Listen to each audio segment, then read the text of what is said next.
Non-powertrain issues can absolutely qualify for lemon law compensation. Typically, more minor issues such as intermittent Bluetooth failures or a noise complaint will be more difficult.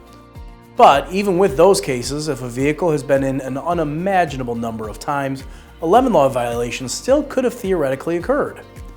Many times, folks have problems with backup cameras, infotainment screens, modules, suspension, steering, brakes, or other issues. Although manufacturers may look at non-powertrain cases more skeptically, depending on the issue, creative arguments can still be made about how the issue substantially impaired a vehicle's use, value, or safety, especially if it has been in numerous times for the same problem.